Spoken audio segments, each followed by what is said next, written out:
केंद्र सरकार ने निर्णय लिया है कि भारत में वन नेशन वन इलेक्शन होगा। आज प्रधानमंत्री मोदी जी की अध्यक्षता में कैबिनेट की बैठक हुई और कैबिनेट ने अप्रूव कर दिया है। बहुत अच्छा कदम है, ये बहुत ही साहसिक कदम है और आने वाले समय में भारत में इसका बहुत बड़ा फायदा दिखेगा।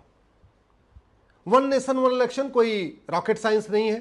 भारत के शुरू के 4 चुनाव वन नेशन वन इलेक्शन के फॉर्मेट में हुए थे। जो 1951 का चुनाव था, 1957 का चुनाव था, 1962 का चुनाव था और 1967 का चुनाव था। इन चारों चुनाव में वन नेशन वन इलेक्शन हुआ था। बाद में कुछ राज्यों को बर्खास्त कर दिया कांग्रेस ने, उसके बाद वो साइकिल डिस्टर्ब हो गई, फिर बाद में इमरजेंसी लग गई, इसलिए और साइकिल डिस्टर्ब हो गई। अदरवाइज भारत में वन नेशन वन इलेक्शन ही होता था। और दुनिया में 48 कंट्रीज में 48 देशों में वन नेशन वन इलेक्शन होता है।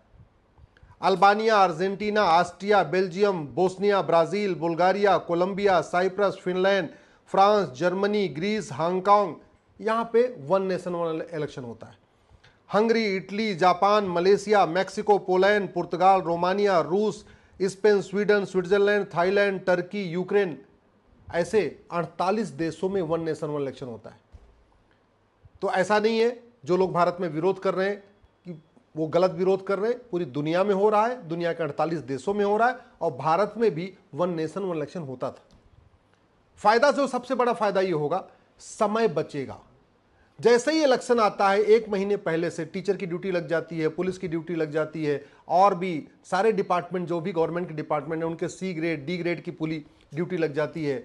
DM इलेक्शन ऑफिसर हो जाते हैं तो वो भी सारा काम धाम छोड़ के सारे डेवलपमेंट के प्रोजेक्ट हाल्ट हो जाते हैं।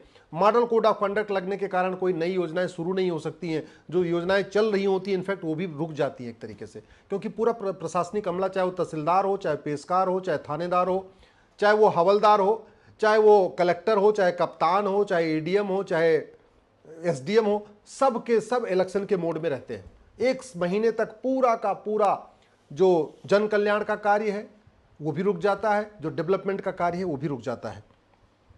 सबसे बड़ा नुकसान ये होता है कि जब जब चुनाव होता है ना, पार्षद का अलग चुनाव, प्रधान का अलग चुनाव, विधानसभा का अलग चुनाव, लोकसभा का अलग चुनाव, उस चुनाव के बाद हिंसा होती है।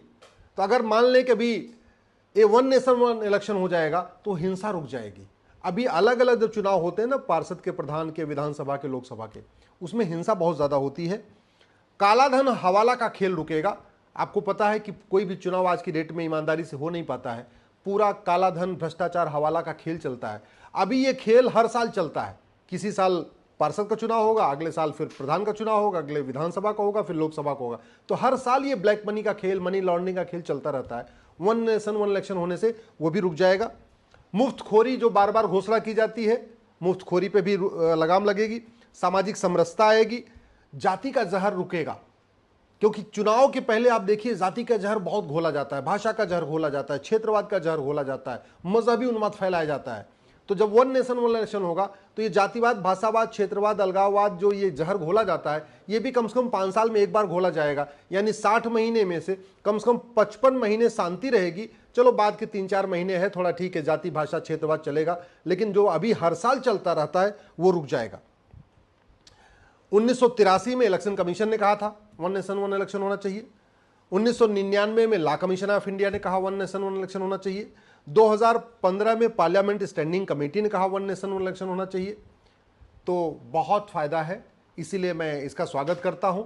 जो मैंने PIL फाइल किया था उस समय मैं अपने PIL में भी कोर्ट को, जब मैंने अपनी बहस किया था तो उस समय कोर्ट ने भी कहा था कि मुद्दा बहुत ही महत्वपूर्ण है, लेकिन court one nation one election के लिए कोई इस पे गाइडलाइन इशू नहीं करती, क्योंकि इसमें कुछ संविधान में संशोधन करना पड़ेगा।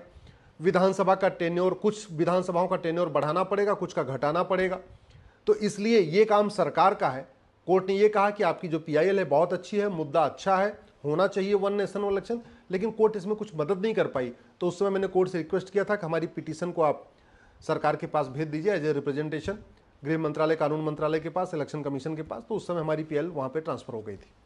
अब जब ये मुद्दा आया है, राष्ट्रहित का मुद्दा है, सभी स्कूल में, सभी कॉलेज में, सारी यूनिवर्सिटीज पे इस पर सार्वजनिक चर्चा होनी चाहिए। मुझे लगता है कि मीडिया में खुलेआम इस पर कम से कम कई दिन तक लगातार चर्चा होनी चाहिए, क्योंकि वन नेशन वन इलेक्शन के बारे में बहुत सारे जो ओट जीवी और नोट जीवी नेता हैं ये भ्रमित करने की कोशिश करेंगे। वैसे भी भारत में कुल 1800 पॉलिटिकल पार्टियां हैं, जिसमें से मैक्सिमम 200 पॉलिटिकल पार्टियां चुनाव लड़ती हैं या मैक्सिमम 300 लड़ती हैं। बाकी की जो 1500 पॉलिटिकल पार्टियां हैं ये केवल चंदा वसूलने के लिए बनी है।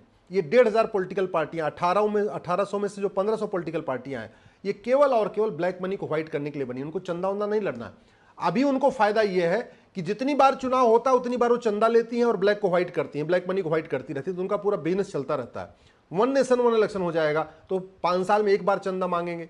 अभी क्या है, वो हर साल चंदा मांगते हैं। एक बार पार्षद के चुनाव के नाम पे चंदा मांगते हैं, फिर प्रधान के चुनाव के नाम पे चंदा लेते हैं, फिर विधानसभा के चुनाव के नाम पे चंदा मांगते हैं, फिर लोकसभा के नाम पे मांगते हैं। तो हर साल जो उनका चंदा मांगने वाला तरीका है ये रुकेगा। और स्वाभाविक सी बात है, जब चंदा मांगना रुकेगा तो चंदा देने वालों को भी ज़्यादा दिक्कत नहीं आएगी। भाई जो हमारा व्यापारी समाज है, चाहे अग्रवाल समाज है, माहेश्वरी समाज है, मारवाड़ी समाज है, जो समाज ये डोनेट करता है, अभी पॉलिटिकल पार्टियां उनसे एक्सटॉर्शन करती रहती हैं, कोई न कोई उनके ऊपर दबाव बना के। जब 5 साल में एक बार चुनाव होगा तो ये एक्सटॉर्शन जो होता है व्यापारियों से, ये जो बार बार चंदा वसूली का कार्यक्रम चलता है, ये भी 5 साल में एक बार होगा। तो मेरा ये मानना है ये सबके लिए अच्छा है। विकास बहुत तीव्र गति से होगा, भ्रष्टाचार भी कम होगा, अपराध कम होगा, क्योंकि पुलिस प्रशासन जो हर साल लगा रहता है, कम से कम वो बाकी 55 महीने 5 साल में से 55 महीने वो विकास पे काम करेगा। बाद के 4-5 महीने ऐसे जो पॉलिटिकल फॉर्म में आएगा। जो पुलिस पूरी ड्यूटी लगी रहती है, हमारे सीआरपीएफ की ड्यूटी लगी रहती है और लगातार वो बेचारे चुनाव के मोड में बने रहते हैं, उसमें भी रोक लगेगी। तो स्वाभाविक सी बात है वो अपना मुख्य कार्य वो कर पाएंगे। जितनी बार चुनाव होता है टीचरों की ड्यूटी लग जाती है, पठन पाठन बाधित होता है, स्कूल डिस्टर्ब हो जाते हैं। इलेक्शन होता है तो स्कूलों में छुट्टी करनी पड़ती है, तो कम से कम स्कूलों की छुट्टियां भी रुकेंगी। और जो टीचर हैं उनको लगातार, सबसे बड़ी बात यह कि जितनी बार चुनाव होता है उतनी बार वोटर लिस्ट नहीं बनानी होती है। विधानसभा चुनाव होगा एक वोटर लिस्ट बनेगी, लोकसभा के चुनाव में फिर वोटर लिस्ट बनेगी, पार्षद को चुनाव होगा फिर वोटर लिस्ट बनेगी, प्रधान का चुनाव होगा फिर वोटर लिस्ट बनेगी। तो इसलिए अब जब वन नेशन वन इलेक्शन होगा तो one nation one electoral roll भी हो जाएगा, एक देश एक मतदाता पहचान पत्र भी बन जाएगा। और वो 5 साल में एक बार बनेगा, जो हर साल अपडेट होता रहता है, उसकी जरूरत नहीं होगी। जो आदमी 18 साल का होगा वो अपना बनवाता रहेगा, लेकिन कम से कम ड्यूटी नहीं लगेगी। जो बीएलओ की ड्यूटी लग जाती है वो ड्यूटी पे भी रोक लगेगी। तो मेरा ये मानना है बहुत अच्छा कदम है। मैं सरकार को धन्यवाद देता हूँ। मैं आप लोगों से आग्रह करता हूँ इस विषय पे जितना ज़्यादा हो सके परिचर्चा करिए। इस वीडियो को सोशल मीडिया पे शेयर करिए, अपने ट्विटर, फेसबुक, इंस्टाग्राम पे शेयर करिए, अपने व्हाट्सएप के ग्रुप में डालिए और ज़्यादा से ज़्यादा इस पर चर्चा करिए।